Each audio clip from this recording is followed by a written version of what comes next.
Hello everybody and welcome back to another video. Today we are going to be going through a mini game I made where you have to avoid falling strikes of lightning. Exciting, right? Well, let's dive right in. Alright, so let's dive straight into this. What you'll see here, let me pull up the regions because that plays a huge role in this. Let's just show you a warning. Anyone who has epilepsy or is sensitive to flashing lights, this part of the video is not for you. I will give the all clear when it is safe to look again. Alright, so you see the lightning's coming down and it's hitting certain spots. You're warned slightly before it hits, and if you stand in that spot, you get teleported to the beginning again. Oh, I narrowly avoided that one, right? Okay, let's get out of this so I can show you how it works. All right, the flashing lights are gone. You can look again. So originally my idea was like cannons or falling bombs or something raining from the sky.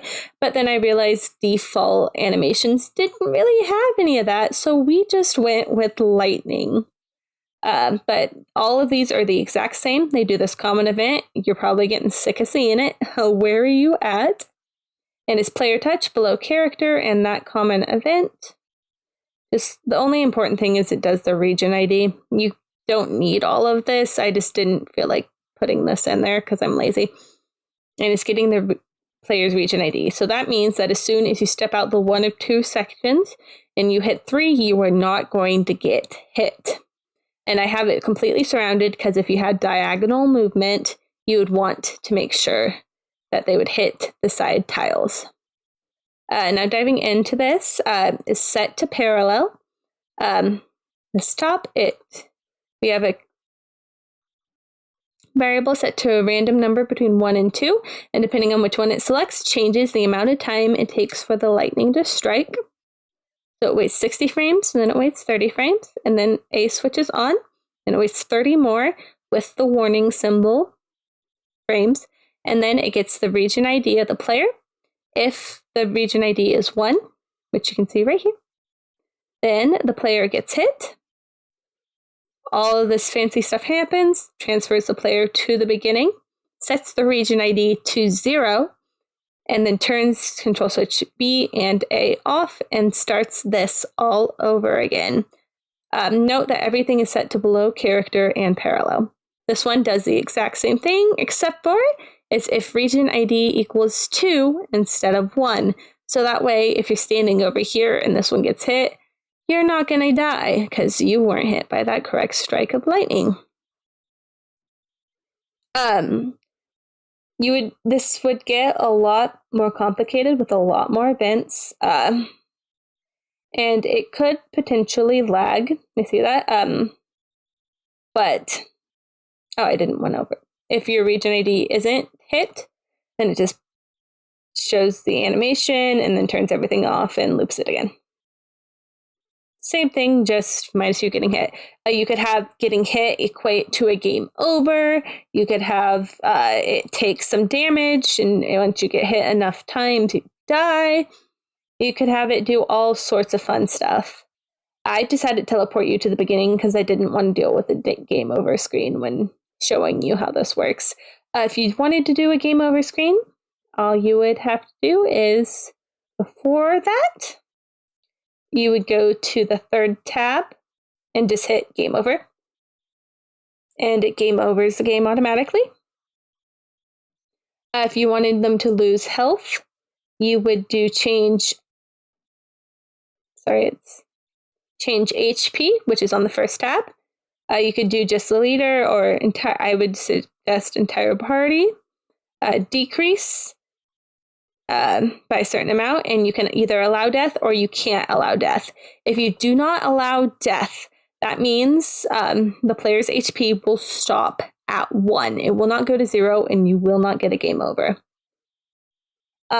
Which, if you have a really hard area and you have the player wandering through that might be something you want to do. Just a quality of life thing. But yeah, that's how you would do both of the game over or losing health options. But yeah, that is pretty much it for this guy. I'm going to pull it up again so you can see it in action one more time. Flashing light warning is in effect again.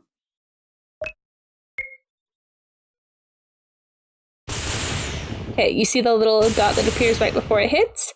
That's your warning. Get out of the way. See, it appears. I move. I'm not hit. It appears. I'm there. I'm hit. Okay. It appears. Now, mind you, it is a little glitchy because you can keep moving after you're hit. However, if it's a game over or you're just losing health, I guess you could straight up run through it if you wanted to. Okay, hold on. I'm just going to stand here. But because it teleports you back to the same spot, it doesn't really matter.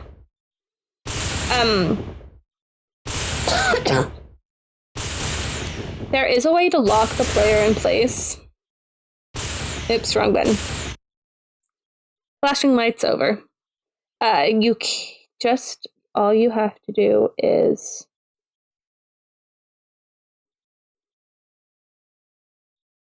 this. Just a blank wait for player to move event. And then if I go in here, flashing lights again. Huh. Well, that used to work. Oh, I know what the issue is. Flashing lights gone. It's not wait. It's repeat.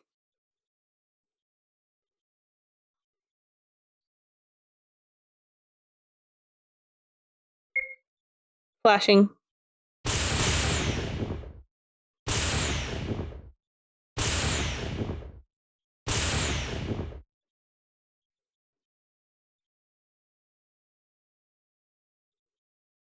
Shh, I know what I'm doing. Well, that did lock the player in place.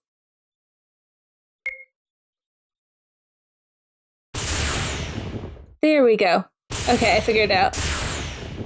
No, I didn't.